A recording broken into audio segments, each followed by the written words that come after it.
Hello dear students. Last class में हम discuss कर रहे थे न्यूक्लियोफिलिक सब्स्टिट्यूशन रिएक्शंस और न्यूक्लियोफिलिक सब्स्टिट्यूशन रिएक्शंस के मैक्सिमम एग्जांपल्स हमने लास्ट क्लास में डिस्कस किए थे। तो नेक्स्ट टाइप की जो केमिकल रिएक्शन है हेलो अल्केन्स की आज हम डिस्कस करने जा रहे हैं, वो है elimination reactions. Elimination reactions elimination reactions क्या है, मैं आपको एक एग्जांपल के बेसिस पे समझा दूं।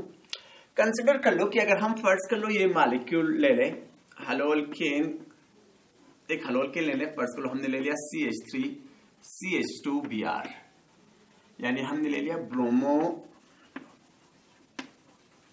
इथेन, ब्रोमो इथेन हमने लिया है। इसको अगर हम रिएक्ट कर लें पोटेशियम हाइड्रोक्साइड के साथ, मगर अल्कोहलिक पोटेशियम हाइड्रोक्साइड के साथ रिएक्ट कर लें तो हमें क्या बनता है, कंपाउंड जो बनता है वो हमें बनता है इथीन बनता है, CH2 double bond CH2।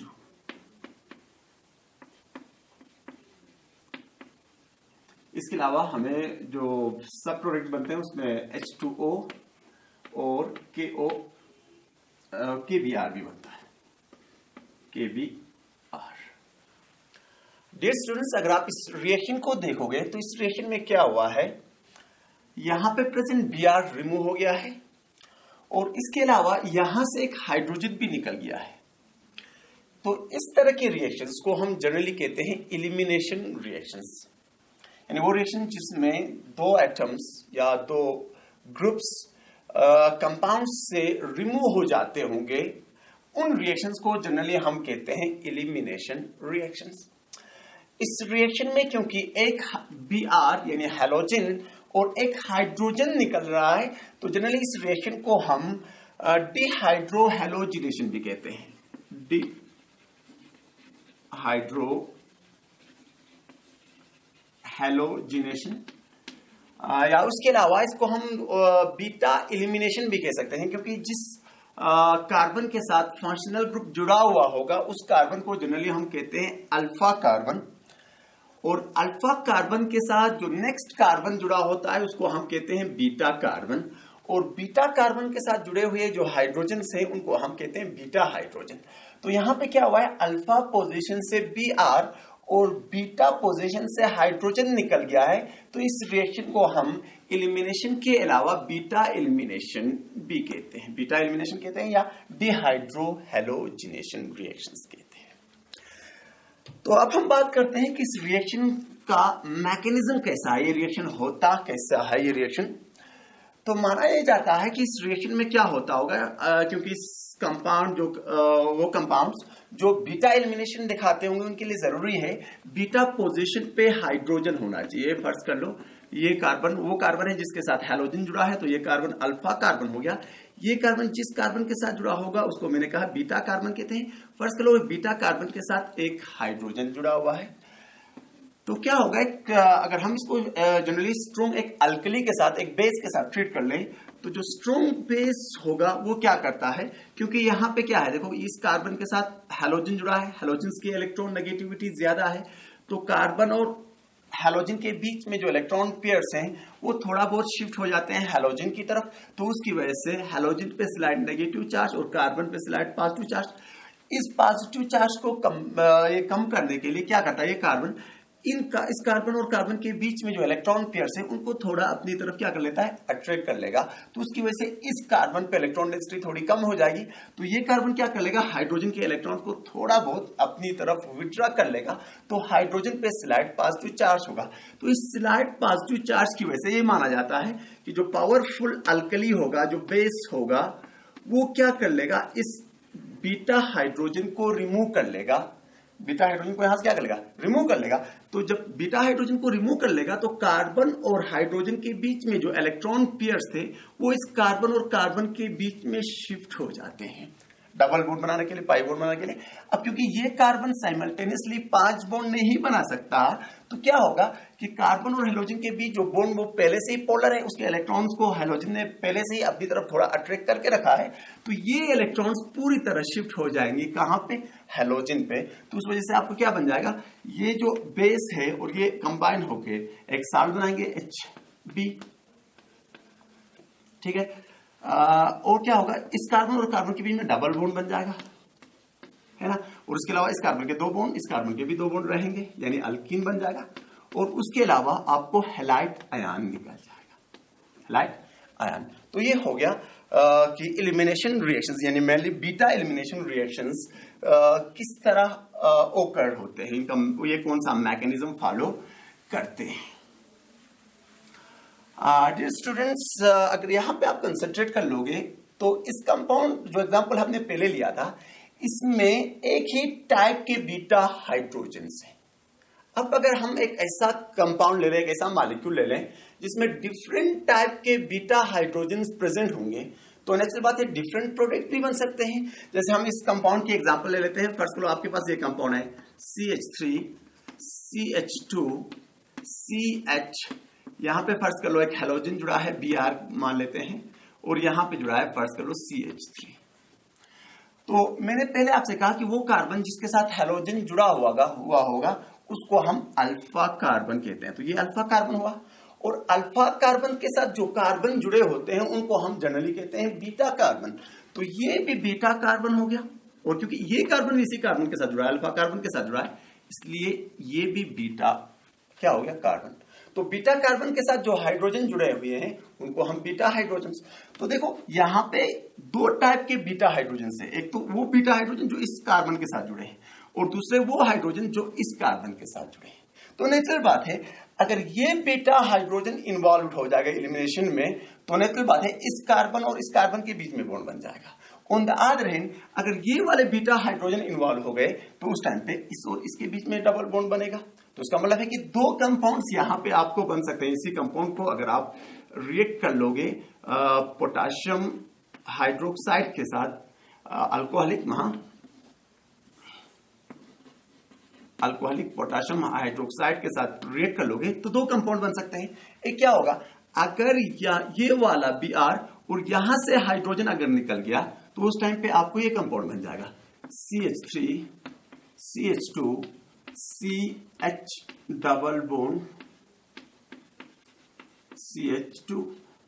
On the other hand अगर ये Br और यहां से हाइड्रोजन निकल गया तो क्या होगा, इस कार्बन और इस कार्बन के बीच में डबल बॉन्ड बन जाएगा।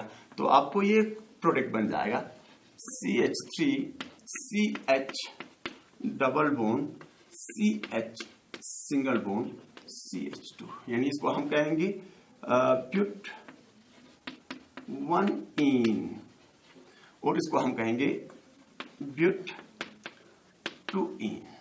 तो कहने का मतलब ये है कि अगर 2 या 2 से ज्यादा डिफरेंट टाइप के बीटा हाइड्रोजन्स प्रेजेंट होंगे तो उस टाइम पे आपको मिक्सचर ऑफ अल्कीन्स बन सकता है। मिक्सचर ऑफ अल्कीन, जैसे इस कंपाउंड की बात कर लें तो आपको ब्यूट 1 इन भी बन सकता है एज वेल एज ब्यूट 2 इन भी बन सकता है।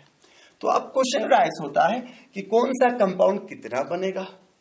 तो उसको स्टडी किया है एक साइंटिस्ट ने, जिसके बेसिस पे उसने एक लॉ प्रपोज किया है। लॉ तो क्या कहें, रूल प्रपोज किया है, जिसको हम कहते हैं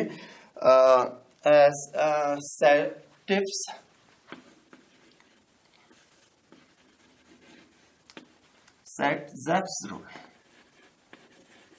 Saint-Zep's रूल, तो Saint-Zep's रूल के बेसिस पे हम यहां पे डिसाइड कर लेते हैं कि इन दोनों में से कौन सा कंपाउंड ज्यादा बनेगा या कौन सा कंपाउंड कम बनेगा या कौन सा कंपाउंड ज्यादा बनेगा।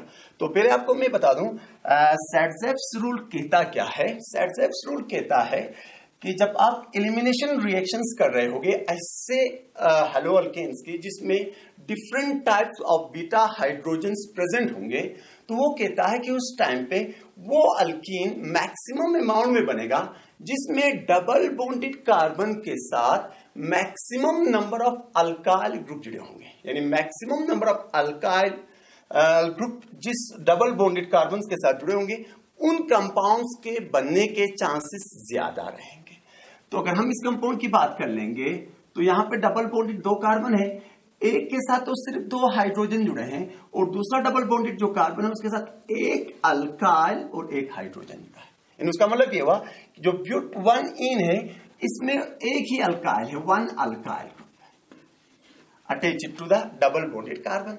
ऑन द अदर हैंड इस कंपाउंड की अगर हम बात कर लें तो डबल बॉन्डेड जो कार्बन्स हैं इन दोनों के साथ एक एक हाइड्रोजन और एक एक अल्काइल जुड़ा है। तो उसका मतलब ये हुआ कि डबल बॉन्डेड कार्बन के साथ टोटल 2 अल्काइल ग्रुप जुड़े हुए हैं, 2 अल्काइल ग्रुप। तो यहां पे एक अल्काइल ग्रुप जुड़ा है डबल बॉन्डेड कार्बन के साथ और यहां पे 2 अल्काइल ग्रुप जुड़ा है। तो इसलिए हम कहेंगे सैडजर्स रूल के हिसाब से ये जो कंपाउंड है ये मैक्सिमम अमाउंट में बनेगा और ये जो कंपाउंड है ये माइनर अमाउंट में बनेगा। तो एक्सपेरिमेंटल एविडेंसेस भी है, तकरीबन ये जो कंपाउंड है 80% बनता है और ये जो कंपाउंड हार्डली 20% ही बनता है।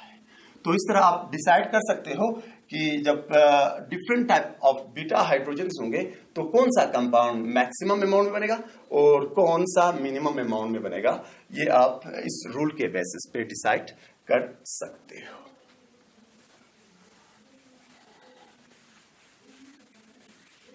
तो डियर स्टूडेंट्स, अब हम बात कर लेते हैं जो डिफरेंट टाइप के हैलोअल्केन्स हैं, जैसे प्राइमरी हैलोअल्केन्स, सेकेंडरी हैलोअल्केन्स या टर्शियरी हैलोअल्केन्स, उनकी रिएक्टिविटी का ऑर्डर क्या है टुवर्ड्स एलिमिनेशन रिएक्शंस।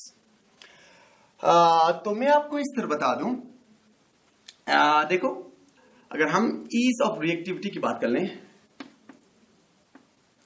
ईज की बात कर लें reactivity of different type of haloalkanes की, तो अगर हम प्राइमरी हैलोअल्केन ले लें, फर्स्ट करो ये ले लिया हमने CH3 CH2Br,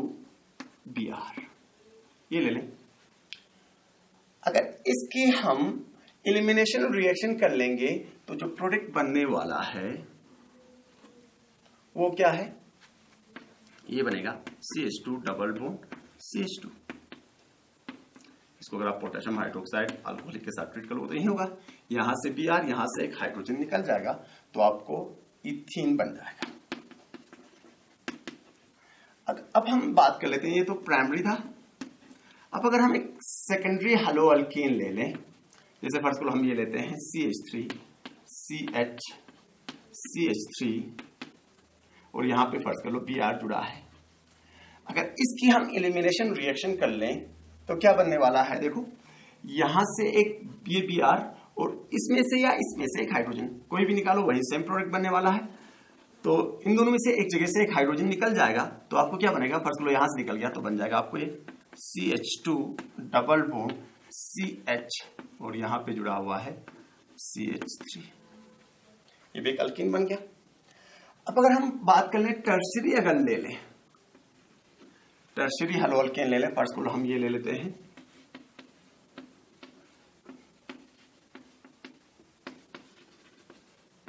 ठीक है।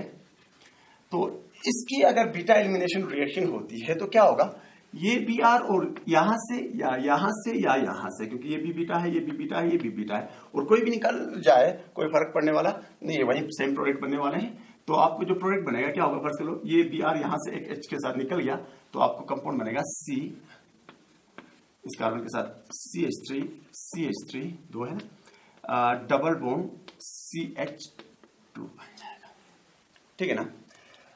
तो देखो प्राइमरी के केस में ये कंपाउंड बन रहा है जहां पे डबल बॉन्डेड कार्बन के साथ कोई अल्काइल ग्रुप जुड़ा नहीं है।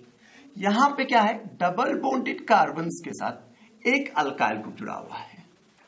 और यहां पे बात कर लेंगे तो डबल बॉन्डेड कार्बन के साथ 2 अल्काइल ग्रुप जुड़े हुए हैं।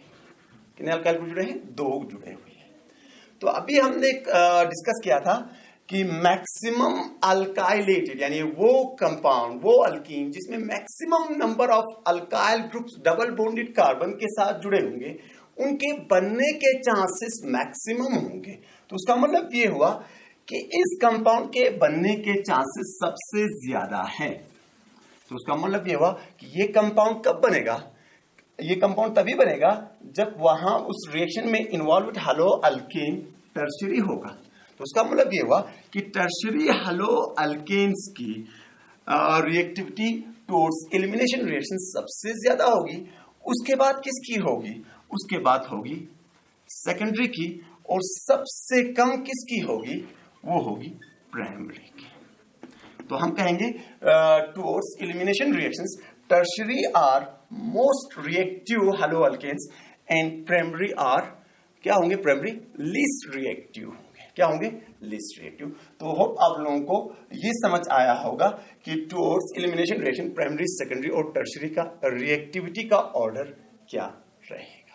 होप डियर स्टूडेंट्स, ये आपको पता होगा कि मैक्सिमम नंबर ऑफ अल्काइलेटेड अल्कीन्स की स्टेबिलिटी ज्यादा होती है, तो इसलिए इसके बनने के चांसेस भी ज्यादा है। तो इसलिए इसका जो बेस है, एक्चुअल जो बेस है वही है, क्योंकि मैक्सिमम अल्काइलेटेड अल्कीन्स की स्टेबिलिटी ज्यादा है, तो उसके बनने के चांसेस भी क्या रहेंगे? ज्यादा रहेंगे। तो this is all about elimination reaction. तो अभी तक हमने दो टाइप के रिएक्शंस हमने डिस्कस किया हेलो अल्केन्स के, जिसमें से एक था न्यूक्लियोफिलिक सब्स्टिट्यूशन रिएक्शंस, और जो नेक्स्ट अभी हमने डिस्कस किया ये है एलिमिनेशन रिएक्शंस या बीटा एलिमिनेशन भी इनको हम कह सकते हैं। तो तीसरे टाइप की जो रिएक्शन आज हम डिस्कस करने जा रहे हैं वो है reaction with metals. Reaction with metals याद रखना ना, जो हेलो अल्केन्स हैं वो बहुत सारे मेटल्स के साथ, मेनली एक्टिव मेटल्स के साथ रिएक्ट करते हैं और कुछ बहुत इंपॉर्टेंट कंपाउंड्स बनाते हैं। तो उसमें सबसे पहले हम बात कर लेते हैं रिएक्शन विथ मैग्नीशियम की। डियर स्टूडेंट्स, अगर आप हेलो अल्केन्स को मैग्नीशियम के साथ रिएक्ट कर लोगे तो एक बहुत इंपॉर्टेंट कंपाउंड बनता है, जिसको हम जनरली रिप्रेजेंट करते हैं RMgX से, ग्रीक नॉर्ड्स रीजन भी कहते हैं, या अल्काइल मैग्नीशियम हैलाइड, क्योंकि इस कंपाउंड को सबसे पहले ग्रीक नॉर्ड ने प्रिपेयर किया था, तो जनरली इसको हम ग्रीक नॉर्ड्स रीजन कहते हैं।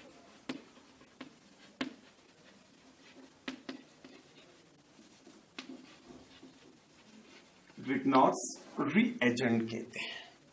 जैसे हम एग्जांपल की बात कर लें, फर्स्ट अगर हम ये कंपाउंड ले लें CH3 CH2 Br ले लें और उसको रिएक्ट कर ले अगर हम मैग्नीशियम के साथ, और ये जो रिएक्शन है जनरली ड्राई ईथर में होती है, यानी ड्राई ईथर यहाँ पे एज ए सॉल्वेंट इस्तेमाल होता है, तो उस टाइम पे आपको ये कंपाउंड बन जाता है CH3 CH2 MgBr, यानी इसको हम ये हो गया इथाइल मैग्नीशियम ब्रोमाइड कहते हैं, या सिंपली ग्रीक नॉर्ड्स रीएजेंट कहते हैं। ये स्टूडेंट्स याद रख लेना, यहाँ पे कार्बन और मैग्नीशियम के बीच में जो बॉन्ड है वो कोवलेंट नेचर का होता है, और मगर ये पोलर होगा, क्योंकि मैग्नीशियम के कंपैरिजन में कार्बन की इलेक्ट्रोनेगेटिविटी ज्यादा होगी, तो ये हाईली पोलर कोवलेंट बॉन्ड होगा। On the other hand magnesium और Br के बीच में जो बॉन्ड है वो आयनिक नेचर का होगा। तो ये हो गया रिएक्शन विद मैग्नीशियम, और मैग्नीशियम के साथ आप हेलो अल्केन्स को रिएक्ट कर लोगे तो आपको ग्रीक नॉर्ड्स रीजन बनता है, और ग्रीक नॉर्ड रीजन एक बहुत इंपॉर्टेंट कंपाउंड है जिसका हम इस्तेमाल करते हैं बहुत सारे कंपाउंड्स की प्रिपरेशन में। तो उसके बाद नेक्स्ट हम बात कर लेते हैं रिएक्शन विद सोडियम मेटल, यानी सोडियम के साथ ग्रीक नॉर्ड्स हेलो अल्केन कैसे रिएक्ट करता है। डियर स्टूडेंट्स याद रख लेना, जब भी आप किसी हेलो अल्केन को सोडियम के साथ रिएक्ट कर लेते हो तो जनरली क्या होता है कि हेलो अल्केन के दो मॉलिक्यूल्स सोडियम के दो एटम के साथ रिएक्ट कर लेते हैं। तो क्या होता है कि सोडियम के दो एटम्स हेलोजन के दो एटम्स के साथ कंबाइन होके 2 टाइम्स NaX बनाते हैं, और ये जो यहाँ पे जो R 2 बच गए वो दोनों कंबाइन होके अल्केन्स बनाते हैं, अल्केन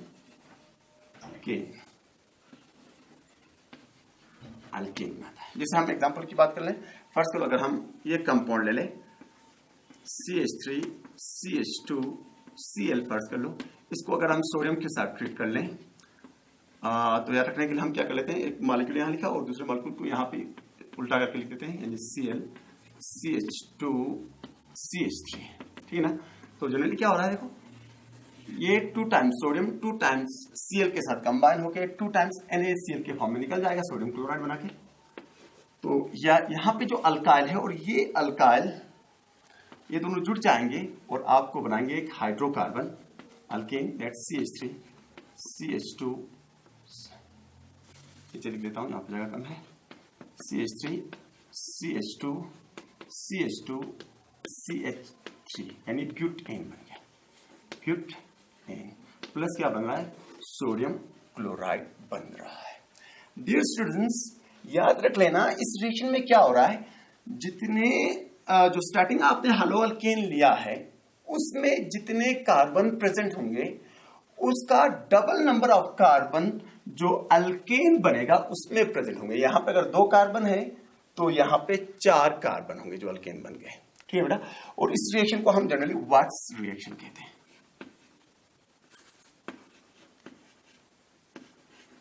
वाट्स रिएक्शन, इसका मैकेनिज्म चाहे वो फ्री रेडिकल मैकेनिज्म हो या आयनिक मैकेनिज्म, हमने क्लास 11 में डिस्कस किया होगा आपने। तो ये हो गया रिएक्शन विथ सोडियम। और उसके बाद हम बात कर लें और भी रिएक्शंस, ये हेलो अल्केन्स मेटल्स के साथ दिखाते हैं, उसमें से एक है लिथियम। अगर हम लिथियम के साथ रिएक्ट कर लें, रिएक्शन विथ लिथियम, तो क्या होगा, हेलो अल्केन्स को जब भी आप लिथियम के साथ रिएक्ट कर लोगे, ये रिएक्शन भी generally dry ether as a solvent इस्तेमाल कर लेते हैं, यहाँ पे भी ड्राई ईथर। तो क्या होता है, यहां से लिथियम, जनरली लिथियम के 2 एटम्स रिएक्ट करते हैं हेलो अल्केन के एक मॉलिक्यूल के साथ। तो क्या होगा, एक लिथियम एक हैलाइड आयन के साथ कंबाइन होकर लिथियम हैलाइड बनाता है, और जो दूसरा लिथियम है वो अल्काइल पार्ट के साथ जुड़ जाता है, तो आपको बन जाता है RLI, यानी इसको हम कहते हैं अल्काइल लिथियम कहते हैं, अल्काइल लिथियम। अगर हम एग्जांपल ले लें, फर्स्ट हम कह सकते हैं CH3 CH2, फर्स्ट को हमने Cl ले लिया, इसको अगर हम लिथियम के साथ रिएक्ट कर लेंगे तो आपको बन जाएगा LiCl, और उसके अलावा आपको यहाँ बन जाएगा CH3 CH2Li। इस कंपाउंड का नाम लिखोगे तो आप लिखोगे इथाइल लिथियम। तो this is all about reaction with lithium. उसके अलावा भी बहुत सारे मेटल्स हैं जिनके साथ हेलो अल्केन्स रिएक्ट करते हैं, जैसे जिंक है, लेड है, उसके साथ भी काफी इंपॉर्टेंट कंपाउंड्स बनाते हैं हेलो अल्केन्स। तो डियर स्टूडेंट्स, याद रख लेना कि यहाँ पे मैक्सिमम केस पे क्या हो रहा है, जब हम हेलो अल्केन्स को मेटल्स के साथ रिएक्ट करते हैं तो मैक्सिमम केस में क्या हो रहा है कि मेटल कार्बन के साथ जुड़ रहा है, मेटल और कार्बन के बीच में बॉन्ड बन रहा है। तो इन क्लास ऑफ कंपाउंड्स को हम जनरली कहते हैं ऑर्गेनोमेटेलिक कंपाउंड्स। तो आज हम यहां तक रख लेते हैं। तो इंशाल्लाह नेक्स्ट क्लास में जो बाकी रिएक्शंस है, जैसे रिडक्शन रिएक्शन पढ़ना है, और जो नेक्स्ट पार्ट इस चैप्टर का जो पढ़ना है हेलो अरेन्स, वो हम नेक्स्ट क्लास में डिस्कस कर लेंगे। खुदा हाफिज।